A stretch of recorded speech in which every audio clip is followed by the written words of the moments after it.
we go. It is episode 256. Things that were hard for me to do. My name is Phil, and you're listening to The Lip. Well, here I am, once again. It's been quite a while since I've recorded anything in my office, which I've dubbed the museum, because it's got all of my favorite exhibits looking at me. Right now you can't see them, but over time, as I continue to record out here, you'll see more of it. The best part about it is, well, you'll see. My wall's good and evil. I'm going to move some of those pieces behind me so you can get a better look at them. But not today. That's not what we're talking about. I will say that this is an episode about things that were hard for me to do. I got a lot of things that were hard for me to do. But I got them done. I did, somehow, some way. Got through the difficult parts of it and worked my way through them. And on the other side, I'm happier that I did them. I gotta admit, right now I am recording this episode on Hitman Day, which is April 7th or 47 of the month. I love it. 47. Can't even get out of my head that it's Hitman Day today. I will never let that get lost on me, because without a doubt, I really love playing Madden. I enjoy playing the WWE 2K series. But since the very early 2000s on my original Xbox, I can tell you that I never found a game that provided me with more entertainment to a point where I absolutely had to play it. And every single time there was a new one, I couldn't resist for buying it. Beat them all except for two of them, and I'm really trying to rectify that situation. The one that I did not beat early on was the original one. Kind of got stuck on it. It was really, really, really, really, really hard. I never got past the fact that there was this part at the end of that level where there was a whole bunch of guys with sniper rifles, and they were all aiming them. Little red dots were everywhere. And wouldn't you figure that with that game, the save point, you come back with the same amount of life that you had as you saved. They don't start you with a full scale of health. No. And I got to a point where I was literally one shoulder shot away from dying. And I tried for months, but I couldn't do it. And Hitman 3, the new one that came out for the X series, I was at the end, and I was stupid because I bought Hitman 1 and 2, beat them, enjoyed them, loved them. 3 came out, and I made a huge tactical error that I'm trying to rectify. It turned out that through the Xbox Live situation, they had the availability for you to download Hitman 3, and instead of doing what I did for every single other Hitman game, which was just go and buy it, I played it on Xbox Live, where I was able to just download it for essentially the cost of the service. And of course, I was taking my sweet time saying, oh, it's a Hitman game, it's not going to leave. Yeah, it left. And it left when I was at the end. So I didn't quite finish it. But I found an opportunity where I'm going to be able to change that and finish Hitman 3. Can't wait. And it turns out that there's also this extra part to Hitman 3, which is even cooler. I can't even believe I'm saying this, but you're working with Bruce Lee. I mean, how cool is that? I mean, the Hitman game, and you have to interact with Bruce Lee. I mean, I don't know who comes up with this stuff, but that just made the game on a totally other level. But enough of talking about things that are hard. as far as video games go, I'm going to talk to you about a lot of things that I found quite difficult, but was eventually able to finish once we get to the main event, which is going to begin now. Alright, let's talk about things that were hard that I actually did. Truthfully, one of the most difficult things that I had ever had to do in my entire life, of course, it was voluntary. And that don't make it any easier. Just because you choose to do something doesn't mean that it's going to be easy. And when it came right down to it, when I was in seventh grade, I made a choice that I had made when I was in about second grade, but the expectations were a little different then. Let me explain. When I was in second grade, no, let me start over again with this explanation. It turns out that based on the year that I was in school, the second half of the year, the spring portion of the year, that part of the year is when the first WrestleMania came out. And every WrestleMania after that still came out in what would have been the second part of each year. So it turns out that when I was in first grade, that's when Vince McMahon came out with WrestleMania for the first time. So second grade, WrestleMania 2 was coming out. Third grade, WrestleMania 3, and so on and so forth. So quite literally, if I was still in school, which of course fortunately I'm smart enough not to be in school. I actually graduated in 12th grade, did my thing, a little bit of college.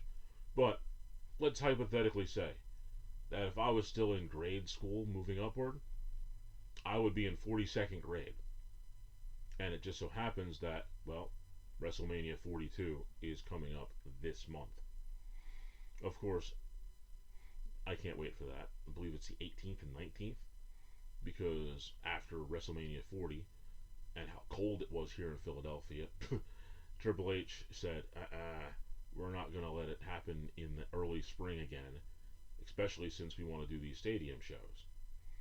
So they not only not have WrestleMania in an outdoor arena early April on the East Coast, they decided to have it in the desert in the middle of April inside of a dome.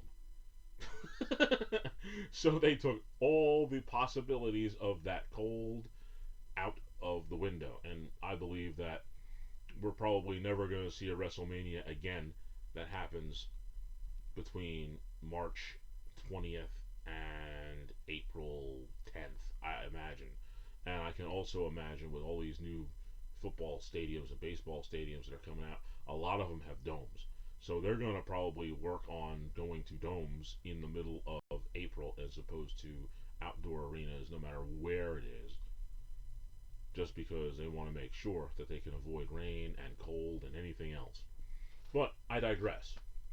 I'm talking about the hard things that I did. And it turns out that in second grade, I actually tried to wrestle. Of course, scholastic wrestling, amateur wrestling, which of course is real wrestling. Obviously, a kid my age has a little bit of an expectation when it comes to wrestling. I'm expecting, of course, you may have heard the stories of people who went to amateur wrestle and they were looking for the ring and the ropes and all that stuff, and they find that they have a flat, maybe inch and a half thick mat. No ropes, no ring. And then you still get slammed on that inch and a half thick mat by guys who've been wrestling longer than you have. Needless to say, I was not over the moon about it. But in my mind, I can look around the room and I can see people who were in that room. There were some people who, like a guy I know, from high school at that point, Benny Bivens, one of the best wrestlers that Southern had for a while, especially when I was going there. I remember seeing him at that point, and he was a couple years older than me, and he had been wrestling a few years longer than I had. Let's fast forward to 7th grade. I understand what I'm getting into. I have played soccer and really didn't like it. I was really good at dribbling, but all in all, soccer was not the kind of game that I wanted to play. It just was droning, and it was horrible for me. I can't stand it to this day. And of course, one of the biggest events that's happening in Philadelphia is there will be some World Cup competition being played here. I'm not excited. I'm not excited. Not at all. Sorry, but I'm not. I'm not excited. But now, back to me. And the hard thing. I decided that I'm going to go ahead and wrestle. First practice, it was pretty difficult. A lot more intense than I realized. And I had forgotten how difficult it was 5 years earlier. But this time, I had a different attitude about it. I had understood that it was more of a chess match, and I like things that are more of a chess match. Unlike where soccer is more of just running up and down, controlling the ball, hoping that you can score a goal on a broadside of a battleship. Wrestling? You gotta think. You gotta think a lot. And if you're not prepared to think, you're never going to win on the wrestling mat. You just can't. You can't. And once I realized that, it's like, okay, you have to come up with a strategy. There's certain shots that you want to take: double, single, high crotch, spear doubles, ankle picks, stuff like that. And you got to mix it in order to take your opponent down. And then you have to think, okay, once that opponent is down, now what do I got to do? How am I going to try to take him over? Am I going to try to just get some back points and just turn him a little bit so that he's on his shoulder, but not pinned, and just try to get some back points, which are points for putting your opponent on their back? Or am I going to just be ultra aggressive and do everything I can to pin him? Am I going to try any of that? What am I going to do? If the next period comes up, am I going to take top? Am I going to take bottom? These are little decisions that you have to make. If you're on bottom, your number one priority is to escape and get back on your feet and try to go for a takedown. If you're on top, your plan is to break your opponent down, put him back down, and try to pin him or get some more back points. All this to say, while you're doing all this thinking and while you're making all these plans, the other person's not trying to let you do it. Which means, not only are you in a battle of physicality and strategy, it really becomes a battle of wills. And what's the best way to test somebody's will? Boy, it's to try to see how long you can survive. And I'm telling you, in 7th grade, when I was there, the periods were, there was 3 periods to a match. The first period was 1 minute, the second period was a minute and a half, and the third period was a minute and a half. In high school, it went all the way to 2 minutes each single period. And it may not sound a lot, but in 7th and 8th grade, we're talking 4 minutes of constant motion. In high school, we're talking 6 minutes of constant motion.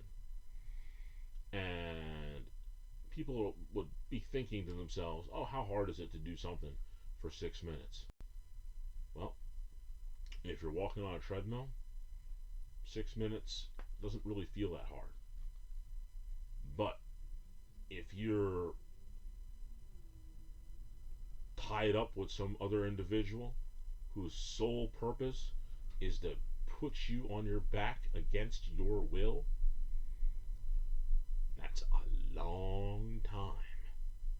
And it turns out that the best way to prepare for that long time is to be in a very hot room and do a lot of calisthenics. We're talking short sprints, push ups, sit ups, squats, and my personal favorite, sometimes we would in practice have to carry one of our teammates on our back and run around in a circle. Yeah, that's not fun. It's not fun at all. Especially because every year that I ended up doing, whenever I ended up wrestling and I had to carry the person on my back, I was usually one of the higher weight classes, usually in the top four of the heavier weight classes.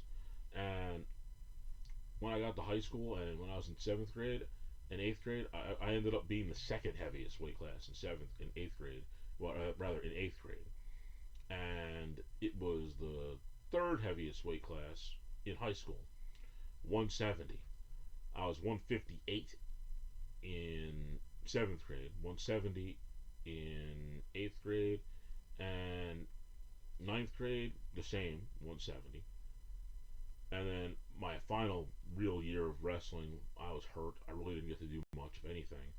I ended up really being an 89, a 189, and I really couldn't do much because of my injury. I had just hurt myself in football my sophomore year, and it was really a dead season. I had surgery in December, and I really didn't do anything. I went to the practices, helped out when I could, but I really didn't do much. But in those years that I was pushing hard and actually wrestling, the hardest part was that endurance, because the one thing that you can't do in a wrestling match, physically, if somebody's stronger than you, if somebody's faster than you, if somebody's done it longer than you, it's okay if they beat you. Not that you want them to beat you, but it's okay. But the one thing that all wrestlers will never, ever, ever, ever, ever want to have happen is that somebody has outlasted them or has more endurance than them. No wrestler, no matter the weight class, from the very lightest weight class all the way up to HWT, which is heavyweight, nobody wants to be gassed out. Nobody wants to be out of shape, just overtired, and your opponent has more energy than you. Nobody wants that. That's the one thing that you don't want, and the one thing you can't allow, and that's as much physical as it is mental. And boy, there's plenty of matches that I can tell you I had when I was in seventh grade, well, rather eighth grade in particular, where I pinned my opponent in the first period. Done, over with. But for some reason, I had a difficult time in the second period. Any match I lost in my 13-6 record in eighth grade was in the second period because the guy just beat me.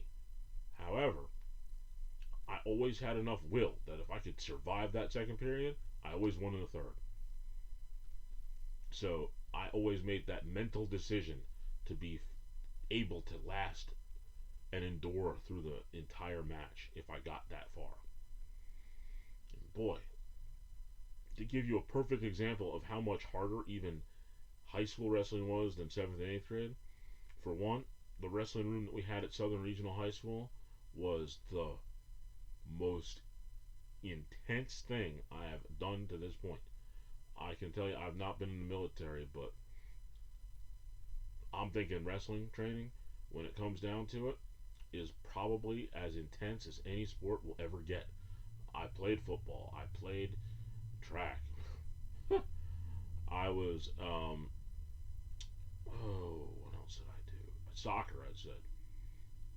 I played basketball, pickup games, played volleyball, played baseball with friends. even a little bit of hockey from time to time. But there's nothing more intense than a wrestling practice. And my goodness, in my high school, I don't know if they still do it. I mean, it'd be surprising if they would allow you to do it. But I tell you right now, that room that we practiced in was, it wasn't very big. It was maybe the size of three-quarters of the size of a classroom. I'm gonna say it was maybe a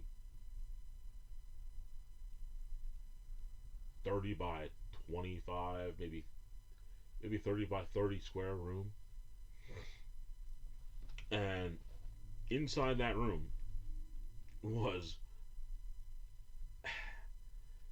you might not believe it, but I'm telling you, it was relatively low dim light, and there was a gigantic heater in the top of the room. That room generally measured about 110 degrees. And of course, Southern Regional, our colors were black and gold. So that was not lost on my wrestling coach.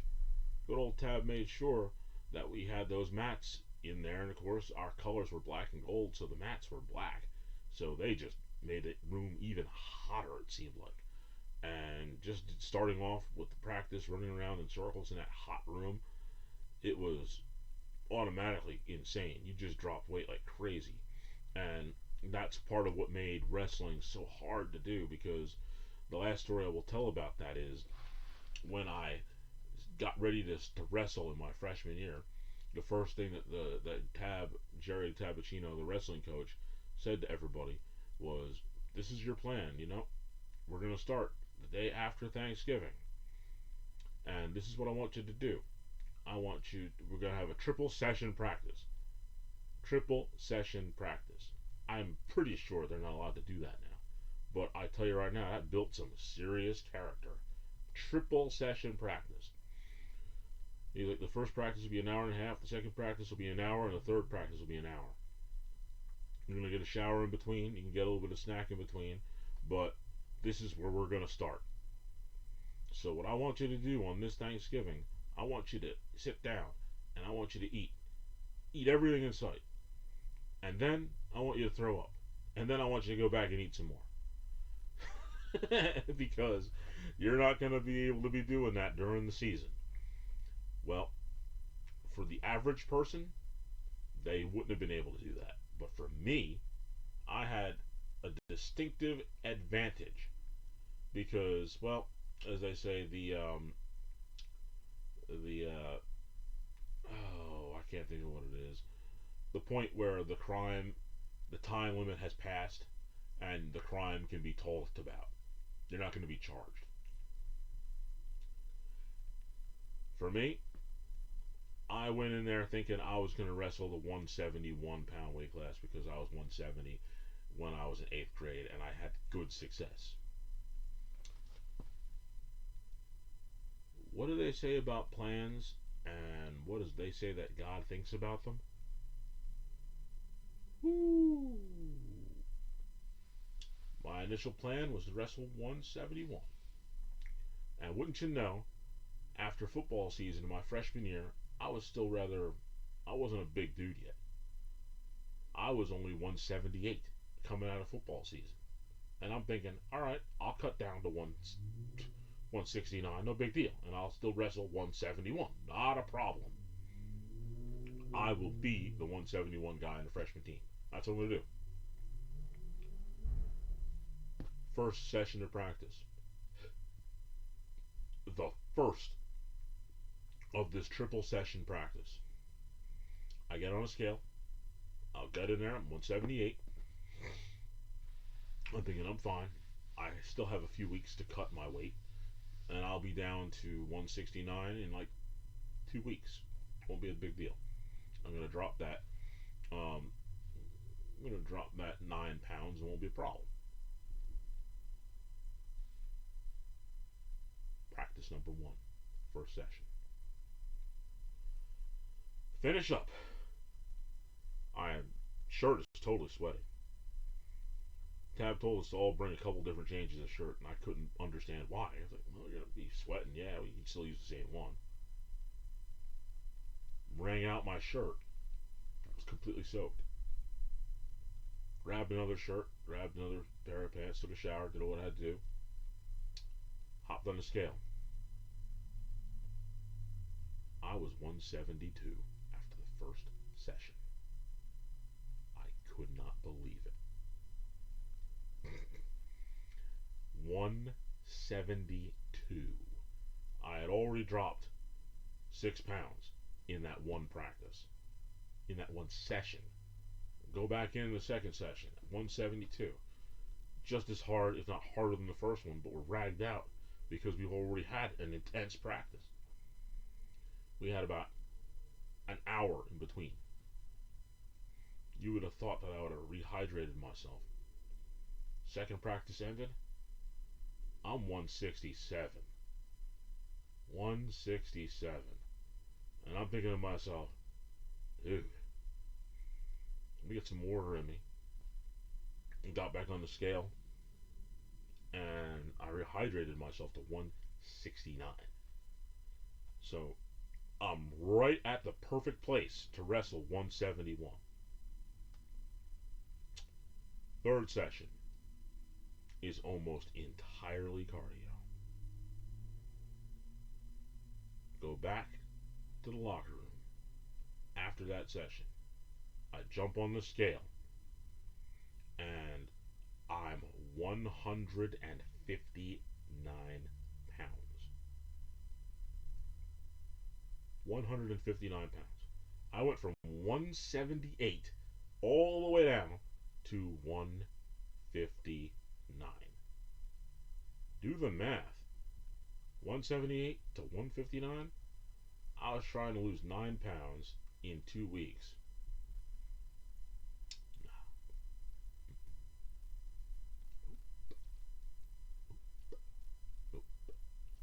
I lost 19 pounds in approximately 4 hours. 19 pounds in 4 hours. I freaked, but I didn't sell it because I was like, this is crazy town. I can't believe that I lost all this weight so quickly. In that 4 hour period of time during those practice sessions, I went down from 178 to 159, and of course 171 is the weight class that I wanted to wrestle, and the next weight class down was 160. I was perfectly primed for 160, but stupid me was stubborn and wanted to wrestle 171. And statute of limitations is the term that I was trying to think of. Here I am weighing 169, rather weighing 159, and the coaches were like, well, there's three of you who are like, you're 159, and the other two guys were 162 and 158 or whatever it was. We're all within easy striking distance of 160. And the coach said, well, we're going to have a wrestle off. We're going to flip a coin. The first person has to wrestle. The two guys who have heads. Two guys who have heads will wrestle each other. The third guy will wait. And then the third guy will then get to wrestle. What is it? How did it go? The winner wrestled the winner of the other match. So I wrestled the one kid, beat him. The other two kids wrestled, and one of them won. And then coach said, all right, both of you beat that guy. So we have two weight classes, 160 and 171. The more comfortable weight class would have been 160, which is what we were wrestling for. In my mind, I'm like, nah, I'm not doing that. I'm not, because if I stayed at 159, which is, I wasn't going anywhere, I was hovering at 159, I would have to be extremely careful about what I ate in order to make sure I stayed at 159. And I wanted to wrestle 171, so I said, hey, let me just lay down for this kid. And I let him beat me. Not the best idea. Probably one of the worst ideas I ever had because it led me to a 2-9 freshman record. Why did I go 2-9? Because I was wrestling 171. And I never, not one time, weighed more than 166. And that was after Christmas because I had no choice but to gorge myself in order to maintain that much weight because I would easily lose 6 pounds of practice and I would always float around 160 the entire time wrestling 171. So I was wrestling guys who were much bigger, much stronger, and more importantly, they were eating better food. They were in better shape than I was. Even though I was lighter than them, I had to keep jamming in all kinds of junk in order to try to just get heavy enough to wrestle them, which I never really did. And my weakness was the fact that I should have just wrestled 160. I'd have probably had a decent season. But that was what made it even harder. Wrestling, extremely, extremely hard. Whew. Another thing that I did that was really, really, really hard, and I talk about it a lot, when I consider the word toughness, wrestling is one of the things that you become mentally and physically tough with. But I believe that the definition of toughness isn't necessarily somebody who can go around just beating people up. You don't have to be tough to do that. I believe that toughness is the ability to take a beating and keep going.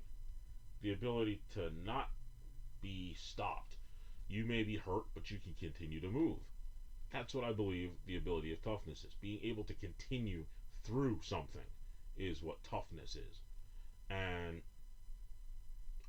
I'll be the first to tell you that I got a tough guy card. I'm gonna pat myself in the back. I'm saying I am tougher than most people. I physically am. And it's because, not because I can necessarily deal with as much pain as some people can, but boy, I got a lot of pain that I can deal with. And one of the toughest things that I ever did, and I mean hard, that's what this episode's about, right? Hardest things I ever did, was I had a cousin who I promised that I would walk with her around her birthday. So we'd take a walk on Seaside Boardwalk. Now, it turned out the night before I decided to take her on that walk down the boardwalk, I made mention of my destroyed ankle many a time. But I did it that night before. And I came home. I got maybe a little bit of sleep. I don't think I even got that much sleep because I worked overnight. And I taped up my ankle really, really, really tight. And I put my shoes on, which I was wearing boots, which I just always wore a lot of boots when I was working at Wawa. And even now. And I drove down, picked up my cousin.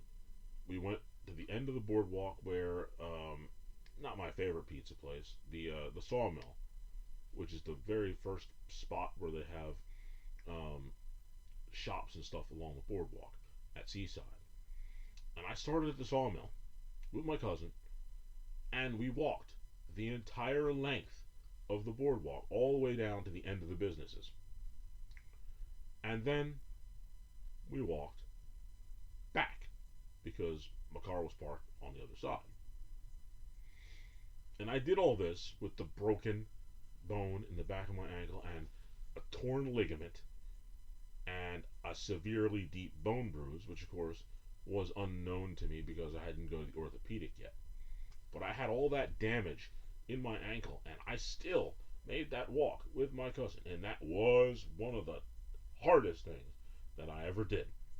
Because my aunt was finishing up work, and I picked her up, and I asked her to drive because it was just my foot was killing me, and it was my right foot, so I really shouldn't have been driving. Correct? Correct.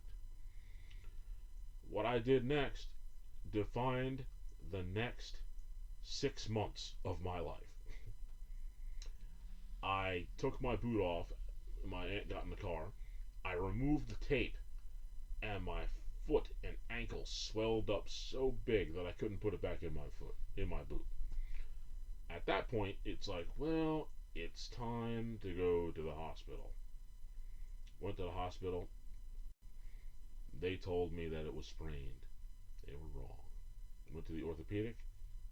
Again, deep bone bruise, broken bone in the ankle, broken bone in the back of my foot, and torn ligament in the ankle. Had to have surgery. Thus the 6 months in order to get myself back together again.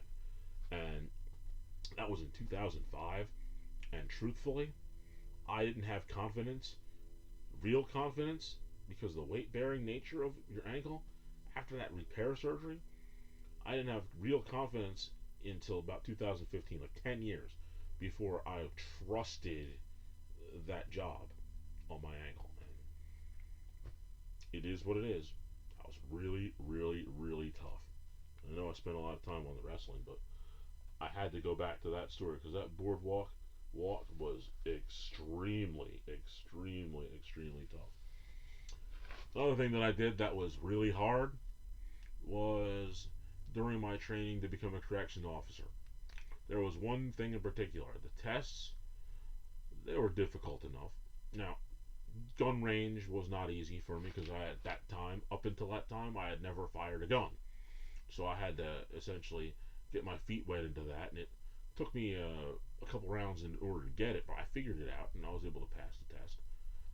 It wasn't too difficult, but what was difficult was two requirements that have to be met in order to become a corrections officer in the Commonwealth of Pennsylvania. One of those things is you must tase yourself for 3 seconds.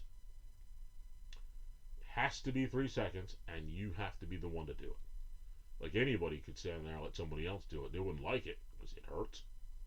But you have to have the mental fortitude to do it to yourself.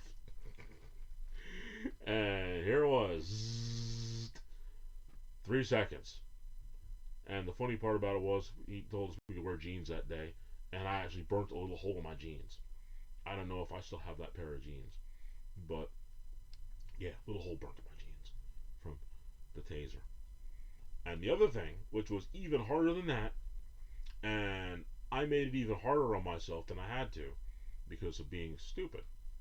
Didn't understand really what it was getting into until I did it.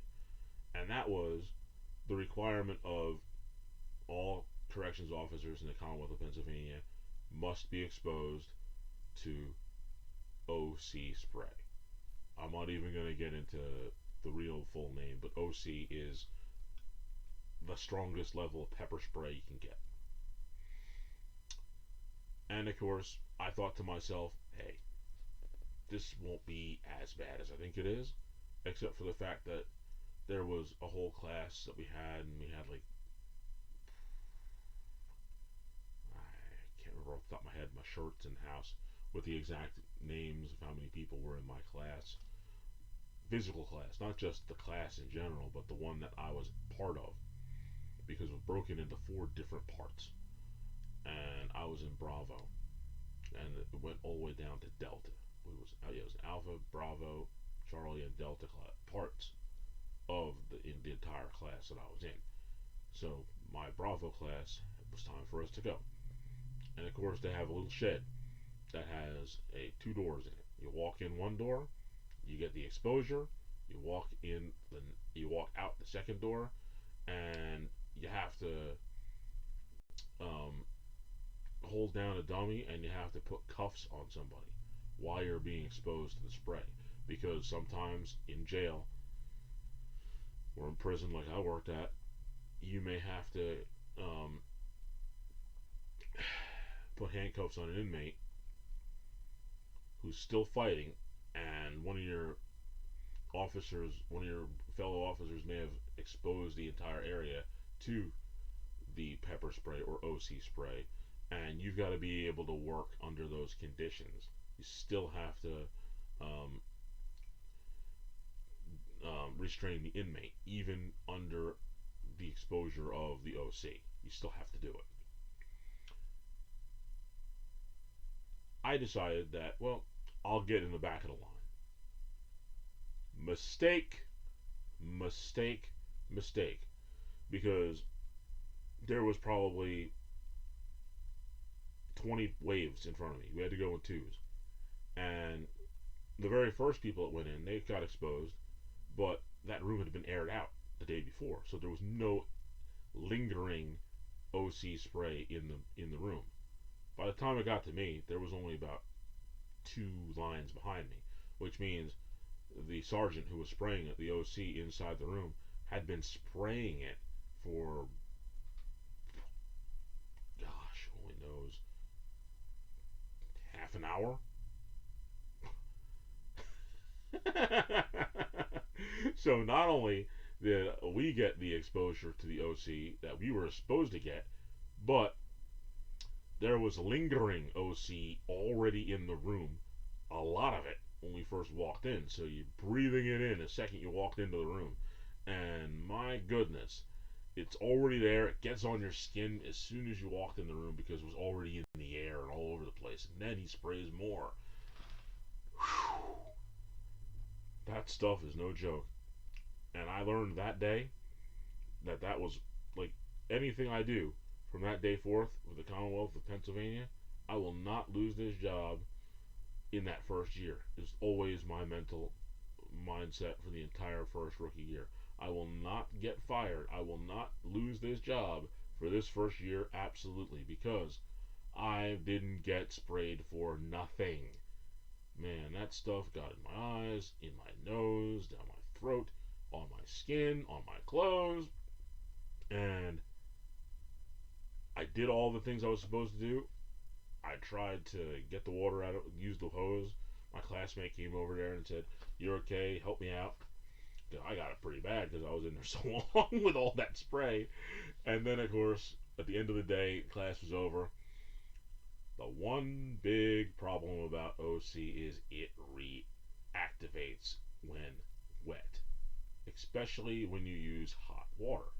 And of course, you want to take a hot shower because it was hot outside, and but then you realize that stuff reactivated at least 3 or 4 times just while I was in the shower getting it off. It was a nightmare. But of course, from that point on, now I know what I'm expected. I understand what I'm dealing with, and I guess my wrestling mentality kicked in from that point forth. And any other time that OC was sprayed while I was in my facility, I was one of the people who ran in, and because like it's like okay, my mind told me with my wrestling mindset, it's not gonna get any harder than what it was during that exposure while I was at academy. And sure enough, there was plenty of times when the OC was there and exposed, and some of my coworkers were having some issues with it. But my mind was like, well, there's no way because it's not as bad as it was then. So I handled the OC every time when I was exposed to it or around it. It never bothered me like it did that day during the academy because that was the worst exposure I will ever have gotten to it because I've never been directly sprayed since that time, and you can still smell it and it still bugs you a little bit, but I pretty much it didn't really bother me after that point. I got because I never was exposed to it that same strength again. So whenever there was an exposure, it wasn't anywhere near as bad as that, and I was able to handle it. But boy, that was a really hard day and a really hard time. Man, that pepper spray like that is no joke. But like I said, I was able to handle it after that. But boy, it was a hard day.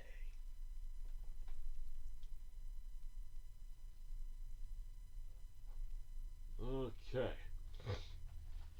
Another thing that was really difficult that I actually mentioned before several times was the fact that I loved being a competitive eater, but I never got in any contests.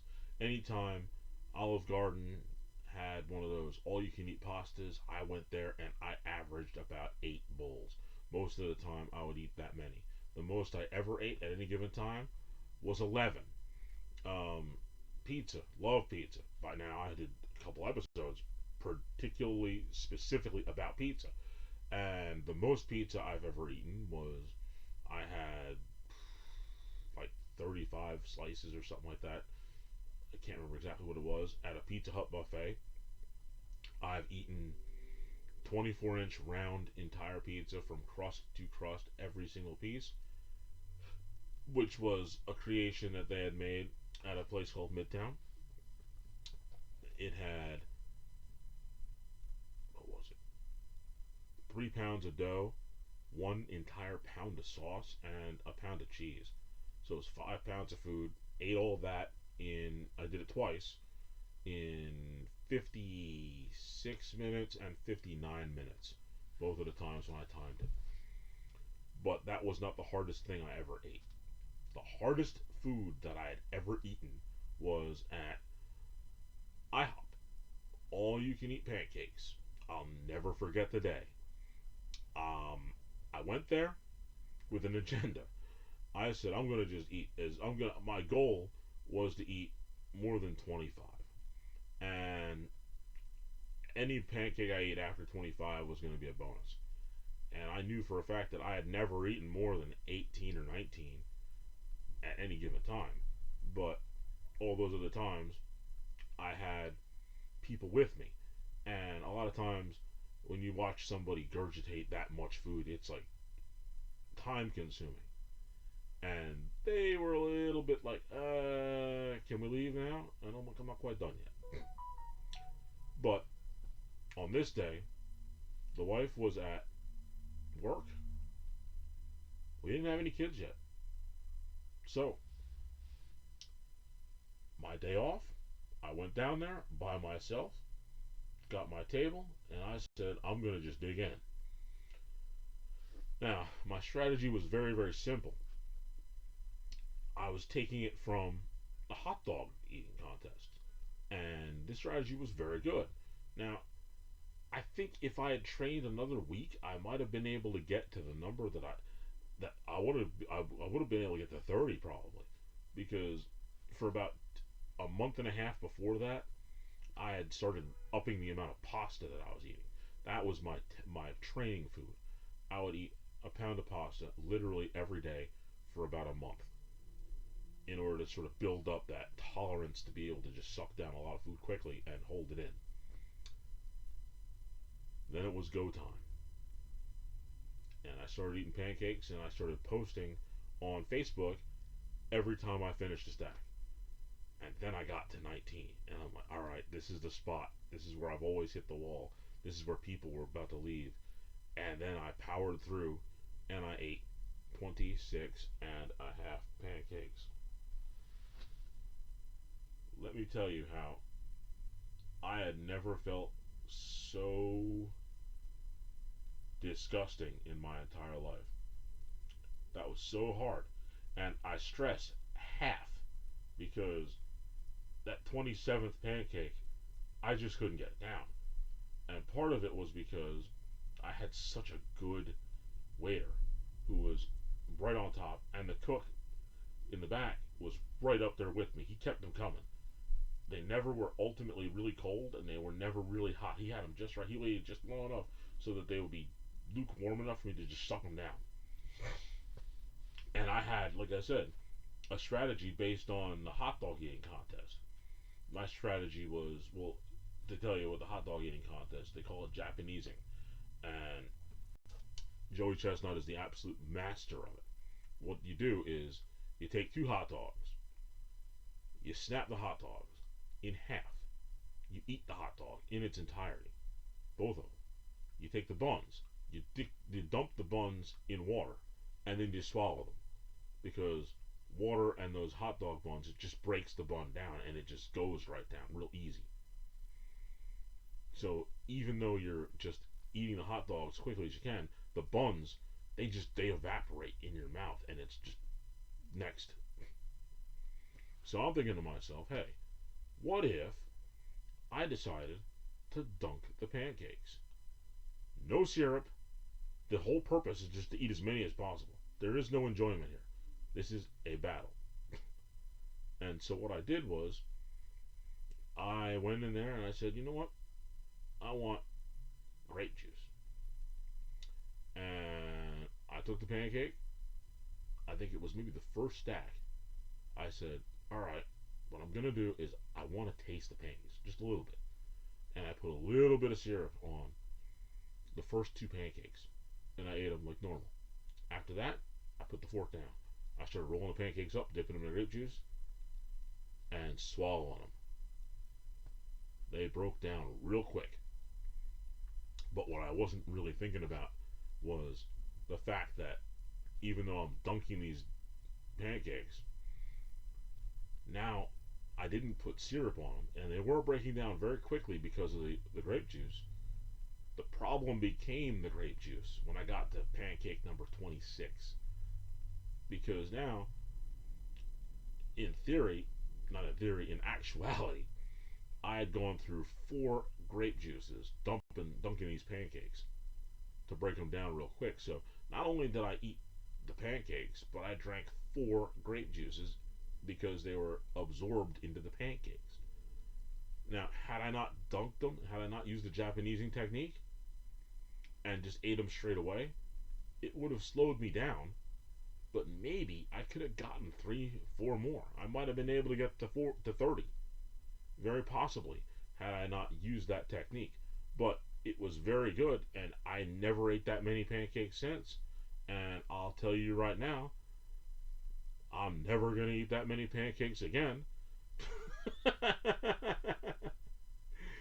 But when I was doing it, it seemed like a good idea. You know how that works, right? My goodness. That was really, really difficult. Really, really, really difficult. Um, Boy, I got some time on my end here. Let me see. I'll skip that one. Um, I think I'll go into the next couple, and I'm gonna move on from there. One of the harder things that I've done, without a doubt, is throw, shot put, discus, javelin, and hammer throw. Those 4 events are all things that I did between the time of 7th grade and um, first year of college at Ocean County College. They ended up disbanding their team at the time. I don't know if they've reopened it again. I would hope that they would because it's a really nice thing, and it's, if I remember correctly, they had a track. I believe they did. They had 2 shot put circle areas. Yeah. On the they definitely had a track because in the track there was a shot put and a discus area, and of course it'd be hammer throw area. You throw javelin anywhere in the area, and then there was another field down by the parking lot where they had another shot put circle and a discus circle. Yep, absolutely did. They had 2 shot put and discus circles. But let me tell you that one of the hardest things that I ever did, as much as I said that wrestling was the hardest sport that I ever had to do because it really did attack me mentally and physically, when I think about the toll that throwing the shot put, discus, and javelin put on my body, I'm going to tell you, and mentally, I'm going to stand up a second. Oh, I'm an old man.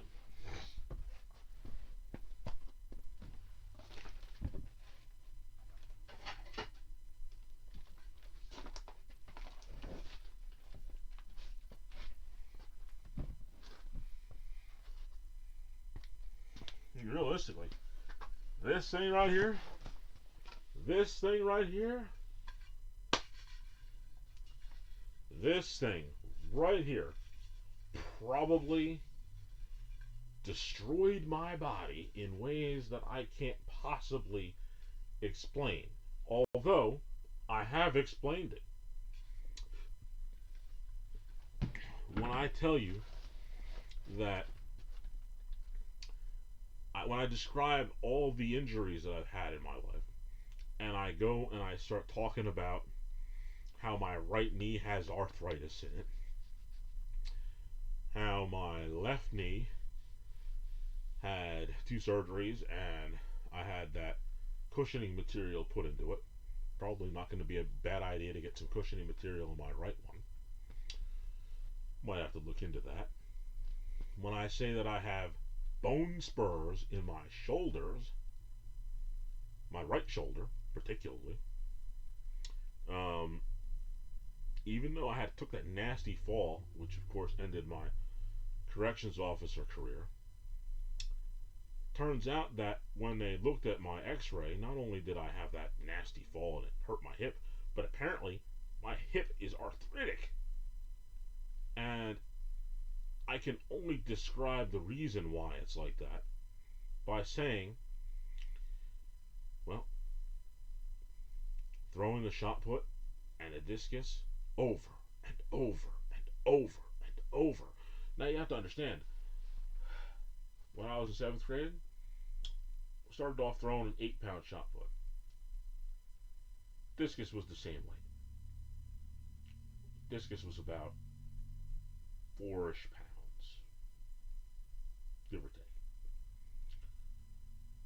Get to high school, the 8-pound shot put goes away. The girls only use the 8-pound shot put. The boys switch up to a 12. So now I've got 4 more pounds on the shot put. And the difference between the practices for me in 7th and 8th grade and what they were like in high school was really night and day. Because in 7th and 8th grade, even though I was a shot putter, we did a lot of running. And we maybe, in a week, 5 days, we would have a meet like twice a week. And we would throw shot put twice and discus twice a week. And then there'd be times when the whole team would just run, even the throwers. In high school, there was none of that. You went right out there and you started throwing. You stretched, maybe did a little bit of warm-up run, and then it was throw, throw, throw, throw. So I figured the math out in my head, and it's kind of messed up. During that time in 7th and 8th grade, I probably threw shot put and discus maybe 25 times a practice between warm-ups and hard throwing. In that time, I would probably say it was a 9-week season, so you figure twice a week.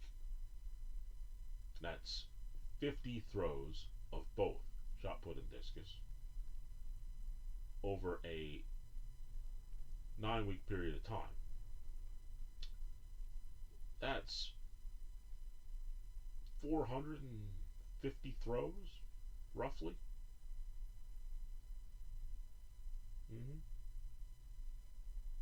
450 throws between shot put and discus in 7th and 8th grade. And then you consider the fact that I did it for both 7th and 8th grade, so 450 turns into 900 throws. 900 times I'm throwing that 8-pound cannonball and that extra heavy Frisbee in combination like 900 times. Then the tournaments and the regular meets. There would be about 9 meets. 3 throws a throw, like 3 throws a meet. Shot put and discus. So that's another 6 throws.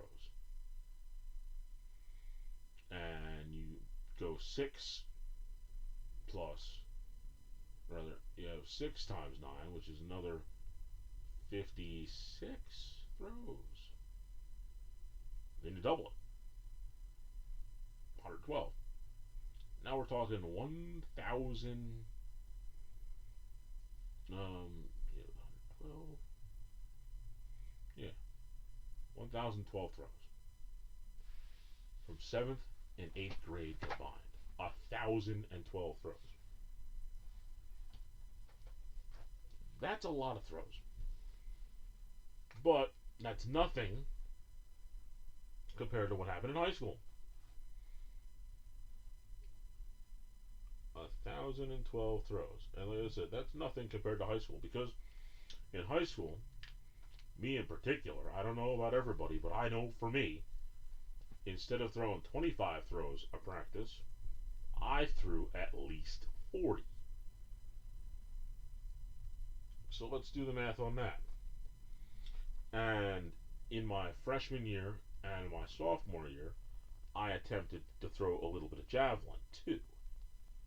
So let's do the quick math on that. It's not going to be pleasant, but let's just say we have the same 9 weeks, but now I'm exclusively throwing every day, right? We have meets twice a week, practice 3 times a week. So 3 times a week, I'm going to be throwing 40 times shot put and 40 times discus. So that's 120 throws per week in shot put and discus. Then we add the fact that it is twice because I'm throwing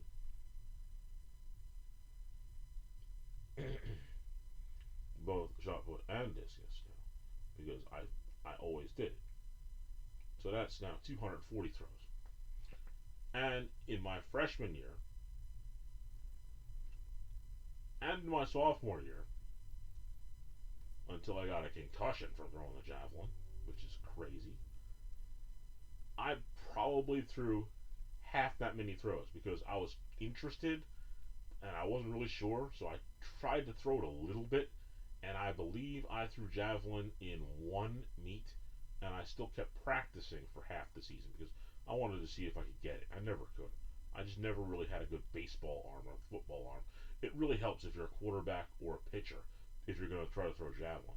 So for real, for those first couple of years, I literally only threw, like my sophomore year and in my freshman year before sophomore year before I got the concussion, I only threw about 120 throws total in javelin at that point. Excuse me. 120. And that would be in 1 year. No, that would be in one week. Yeah, because I did that a little bit, so it'd be 120 in a week. Because I would throw a little less javelin. I'd only throw maybe 40 throws the entire week. So that'd be right. Because not 40 throws the entire week. I'd throw about 30. 30? No, it's only 90. Only 90. Because I only throw about 30 throws. So in a given week, I would have thrown 330 throws. And that lasted for about 4 weeks before I gave up on javelin. So that would be 1,312 throws roughly.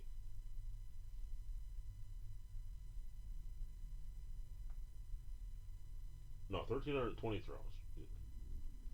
So right away, in 4 weeks, I would have already thrown more throws than I had in my entire 7th and 8th grade time. Then you go back to that fact where I was at before. I mean, 240 throws for the next 5 weeks, which was the way it was. 240 throws for the next 5 weeks. That was absolute. Because I kept throwing shot put and discus. And and that's 1,200 throws. Then you take that 1,200 throw number and you add the 1312, 1320, and for my sophomore year and in my senior, in my freshman year and my sophomore year, I combined to throw for 2,520 throws in those 2 years, roughly speaking. These are very rudimentary numbers, but it sounds pretty accurate.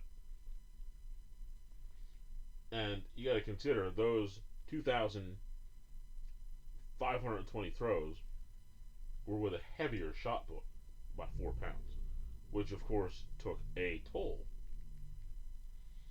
And if you just add those two numbers there, how many throws that I threw in those 4 years was like 3,532 throws, because I didn't take any days off and I was just intense and I kept throwing, kept throwing, kept throwing, kept throwing, kept throwing. 40, 40, 40. That was my magic number. I threw so many times and my shoulder started to hurt, my wrist started to hurt. In fact, the very first time that I threw a shot put, I heard a pop in my right wrist, and I just flipped my wrist a weird way, and I could continuously pop it. And about 8 years ago or so, it stopped, where I can't do it anymore. It would make a nasty popping sound, but like 8 years ago it stopped, and I think that could be a problem. That's all part of the hard part of throwing this stuff, right? But in general, you can roughly add another 2,500 throws, and it would be safe to say that I've probably thrown a shot put or a discus just from 7th and 8th grade, well, about 5,000 throws. That's a lot. That's a whole lot. To the point where when the team folded at Ocean County College, and I was looking and exploring to throw some more, my elbow was ground to powder, and it really didn't feel very good. I couldn't throw that many, and I just gave up on shot put because that 16-pound thing was killing me. And I decided to only throw discus. And when I did so, I only did it 20 throws, and I only practiced twice a week. So I would only throw 40 throws twice a week. But I did it all summer long. And then when I finally got to a point where I could actually have a team, when I went to Mercer County College, my elbow just didn't hold out, just didn't hold up, and that was the end. Had one of those throws, and it just tailed off. I got to the point where I was throwing about 170 with nobody around, and I was ready to go and win these tournaments. But my body said no. And I was like, okay, you win. I'm going to just sit back and do something else. Of course, I was a radio major at the time, which, unbeknownst to me, was really the catalyst in, like, what was that? It was 2001. And based on those skills that I used doing that as a radio major is what I'm doing now. Of course, I can't forget Mr. Patrick and Kev, because, well, they showed me that this was easy to actually do. The setup. I had the knowledge of what to set up, but I didn't know the whole process of doing a podcast until I got to them. But truthfully, man, mentally, to get one more inch out of a shot put or one more inch out of a discus throw, it's draining. It's really draining. And like I said, physically, it took a toll on me that I will never forget. I can truthfully say that it was so difficult physically. It's the thing that where football players say, well, got these knees and all that stuff, and wrestlers, all that stuff. Man, I can really think about a lot of my injuries, except for my back, which I'm so glad I didn't hurt my back throwing shot put discus, man. I would not be able to move at all, because the rotation, my back would be totally fused probably if I had injured it some way doing that. If there is a reason to be thankful for falling downstairs, let me tell you, that's probably it, because it focused my injury on one spot. Where throwing that shot put in the discus, man, I could have ripped my entire spine apart if I messed up. As I can tell, that, like I said, I had some weird neck thing going on, but when you throw a shot put, you literally have to stick it like right about here. And as I'm doing that now, I had a smaller one, 8 pounds, and then it got bigger with 12 pounds, and then it became massive at 16. And boy, that whole time, let that neck lean a little bit, let it lean a little bit more, having a heavier and heavier object up against it for years. That's probably why I got arthritis in my neck. And it's really between, I think they said it was C3 and C4, or C4 and C5, one of those combinations. 4 is involved. But that excess lean like that is probably what got the arthritis in my neck. But we're going to move on from that. And I can truthfully say that that was a really, really hard situation, man. Throwing shot put and discus, javelin, and hammer throw. I really didn't throw hammer for very long, and I really can't say that it messed me up too badly because, well, my focus was on that shot put and the discus. Those are the ones that really got me. But now the final thing that was really hard to do, and this one is really interesting because it was really hard. It's doing this exact show. I don't understand. When it comes to hard things, and I wanted to do a show about things that were hard, I figured, hey, I've been doing these podcasts for almost 5 years now. I've been using the camera to do my show for probably 2-3 months now. Just a quick guess. I mean, this would be easy, right? Wrong. This was a very difficult show to do. First of all, as you can see, I'm out in my office that I like to call the museum. The first time I've actually done a show out here in quite a while. At least 2 years since I did a show out here. If I had to guess, it's been at least 2 years. And in the process of having my show being done out here having done a show out here for 2 years, I had to move some things around and set some things up and make it look a little bit better for the camera, because the last time that I did a show out here, it was one of my Spotify episodes, which was all audio.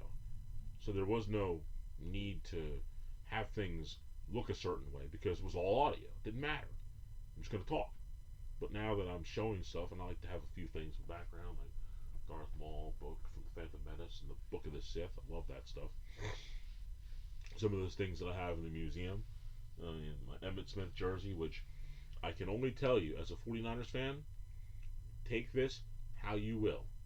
That Emmitt Smith jersey, it has a story behind it. And I can promise you that it's my absolute favorite jersey. Means more than I can possibly tell you right now. We'll get to it. We will. But just not now.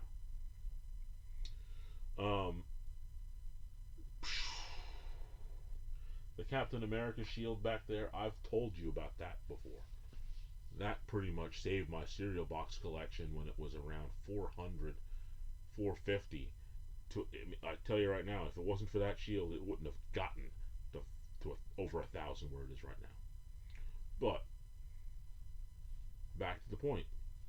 This show, this episode that you're hearing me record on Hitman Day, April 7th, 2026, is without question the hardest show that I have ever had to make. Let me explain. I had a great April Fool's show that I had made. You would have already listened to story number 47 because I loaded up a few shows because 47 would have been the show that came on before this one. Now, had I timed it right or really paid attention, because for some reason I let the fact that it's Hitman Day go way unnoticed, but since it is Hitman Day as I'm recording the episode, I do have to do one more thing.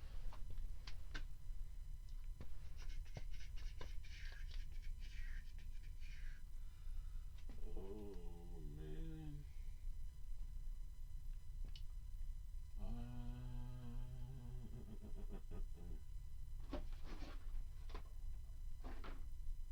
You gotta be kidding me, right?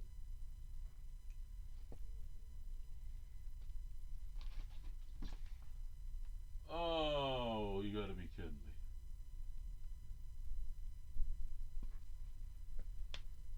Now I'm feeling a little crazy because I'm telling you it's Hitman Day. Because it is Hitman Day. And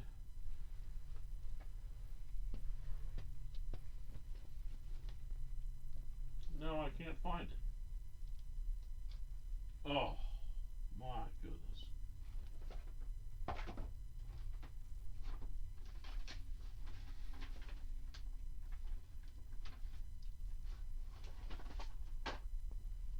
This isn't even the one that I was looking for. I had a different one. I had Hitman Absolution. But, well, it is Hitman Day.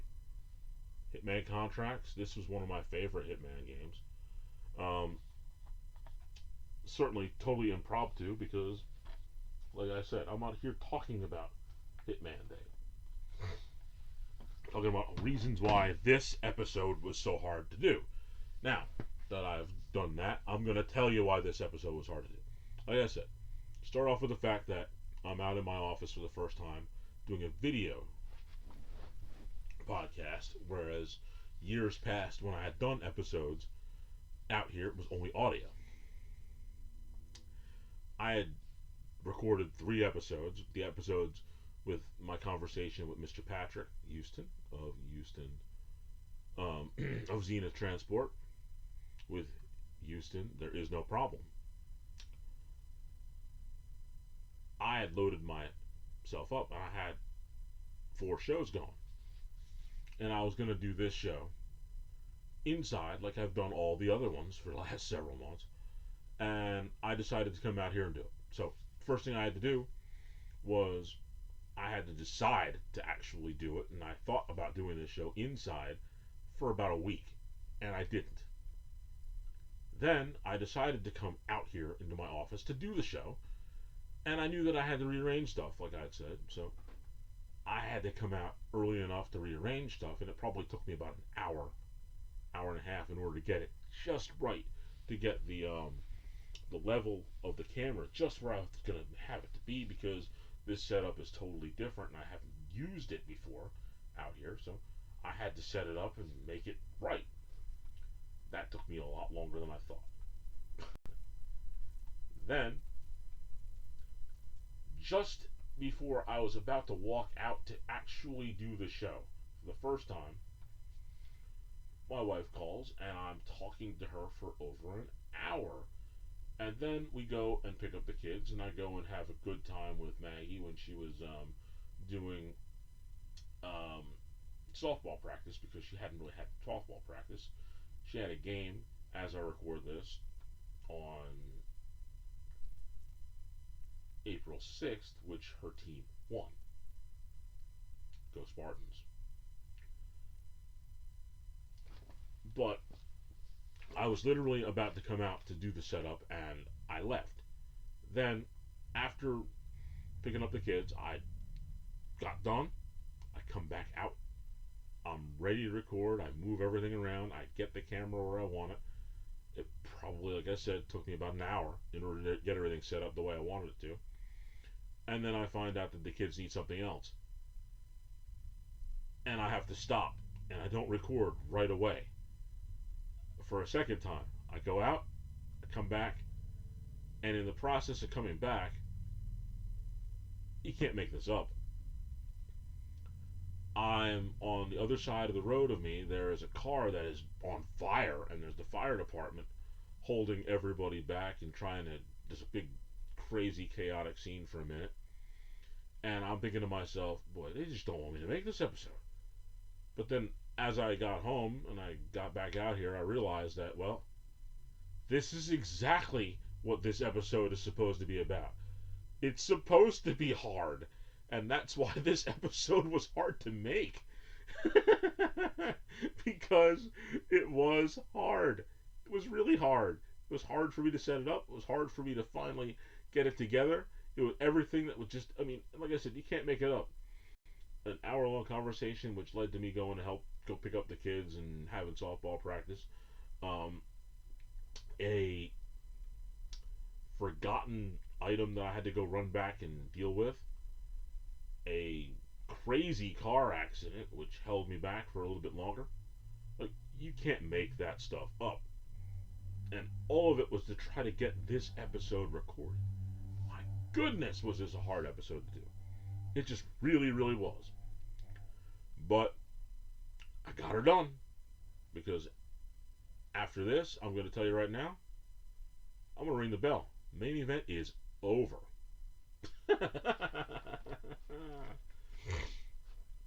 And, of course, because of that, we're going to go to the Spear of the Week. And the Spear of the Week would be, man, I just can't imagine having an episode this difficult to record because of these little things just jumped out at it. It just happened to be that way.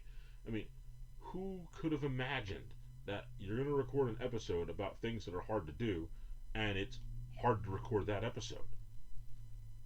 You can't make that up. You just can't make it up. Like, if I was to fantasize of a good story to tell on one of the story episodes, I'm telling you, this would have been one of those stories. But it just worked out its way to be this kind of episode. I mean, I don't understand how it happened. It's just what happens sometimes. Like on the Twos show, that was pretty cool. Everything that happened on that episode, I talked about things that were twos. You can look it up. It's on the archives here on the at Phil the Lip channel on YouTube, and you'll notice that there's a lot of things that were involved with two, and it was crazy to think about that. How it just sort of weird way it worked. It just fit, just like this. Hard things to do fit with an episode hard to record. I mean, really, you cannot make this up. Now, without a doubt, that's the Spear of the Week. How hard this episode was to make. But now it's time to go into those weird little things that I like to say. 3 things that have one thing in common.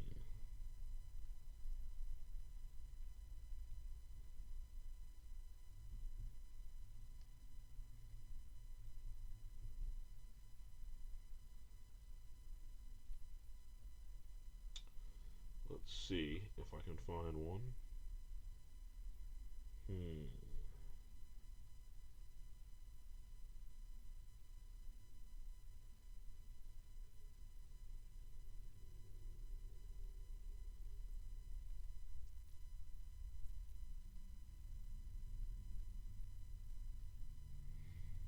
Hmm.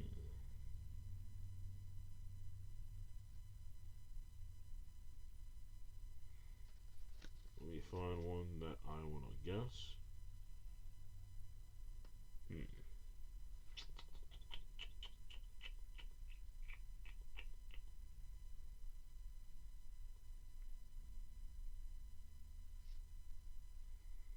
Mm-mm-mm-mm.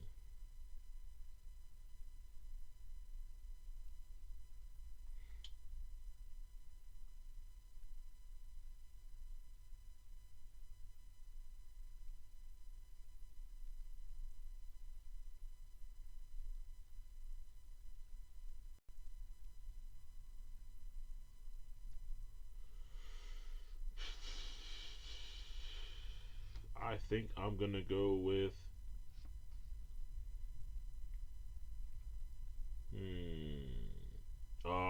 I got to go with this. I'm going to see if I can figure out what these three things have in common. And the reason why I chose this one is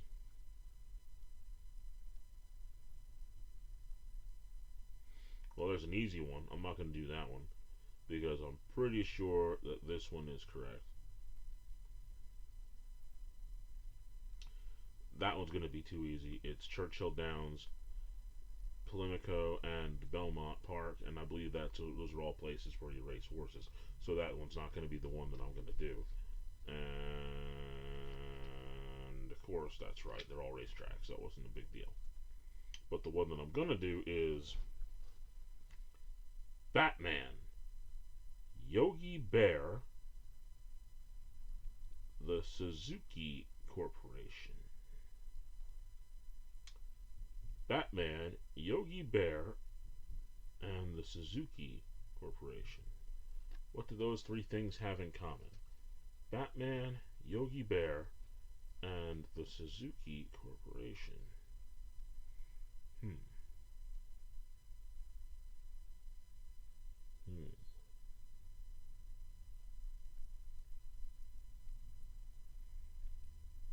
do Yogi Bear and Batman have in common? Those are the two that I know. Suzuki motorcycles. Batman has a motorcycle, but Robin really rides that. Batgirl rides a motorcycle. Batman has a motorcycle, but doesn't use it that often in most versions. That's not gonna be it.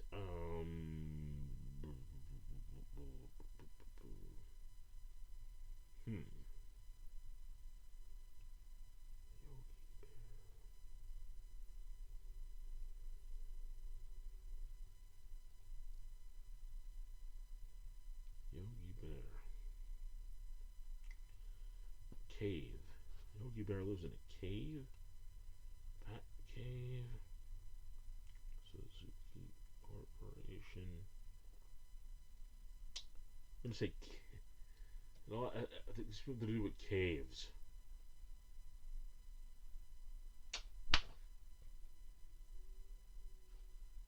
I was that close. When I mentioned Robin, that's what made it very close. It wasn't the motorcycle, but Robin was the key that would help me solve this. Why? Because Batman, Yogi Bear, and the Suzuki Corporation have one thing in common. They have sidekicks. Robin for Batman, Boo Boo for Yogi Bear, and the vehicle, the four-wheel drive vehicle, the Suzuki Sidekick. Wow, didn't get that one right, but I certainly could have figured it out if I. No, I couldn't have. We're not even gonna lie about that. Next, gonna answer one of these crazy questions here. Let's see.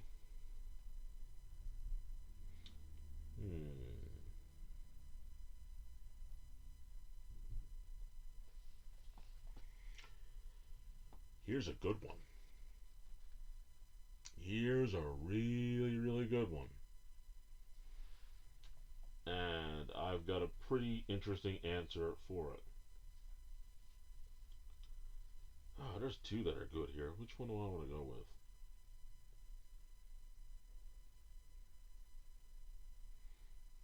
I'm gonna say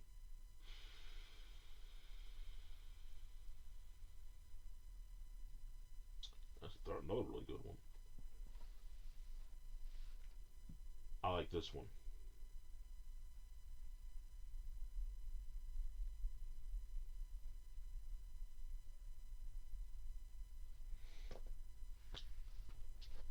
Do you think it's more important to know CPR or self-defense? My answer is very complex when it comes to that. Which is more important to know, CPR or self defense? Well, my answer is it depends on the situation. It depends on the situation. I can't answer that question any better than that. It depends on the situation. If you're in a place where there's some sketchy people around, it's good to be able to know what to do if somebody attempts to attack you or somebody who is with you. You need to have that ability to check out the area and be able to defend yourself with some sort of martial arts, wrestling, jiu-jitsu, Muay Thai, one of my favorites, karate, boxing, something. Or even the best self-defense of all, which is to just get out of the way. Of course, sometime, hopefully, before the year is over, I'll actually have a show where I talk about self-defense with a very good guest. But being able to apply a rear naked choke or to give somebody a very nasty spinning heel kick isn't going to help you if somebody's having a heart attack and they pass out if you are not CPR trained, because you're not going to be able to do anything about it. Now, I have the distinction of being able to say that, yeah, I can throw a rear naked choke or put somebody in a triangle choke or a arm triangle or arm bar, throw roundhouse kicks when my back was good. Can't really throw any good punches because after my biceps tear surgery, I can't really close my fist. So if you're going to fight me, you're going to get open-handed palm strikes all day long. But knowing that, I can defend myself. But at the same time, as a corrections officer, retired, we had to go through training every year, and one of the things we had to do in training was both other self-defense things for people who didn't really know anything, and more importantly, we had to do CPR and first aid training. We all became CPR certified, and we had to renew it every year. Now, I'm not certified anymore, but I know how to do it. So, if there was a situation that required CPR, I would know that you don't have to necessarily do the breaths in, but you do have to do the compressions. And if there is a mask and there is an opportunity and you have the time, you can do the breaths if necessary. But the more important thing to do is to maintain the compressions. So if somebody were to have a heart attack, I would be able to do the CPR until somebody got there, or until my arm wears out and I have to try to show somebody else how to do it in order to keep the compressions going until first aid arrived.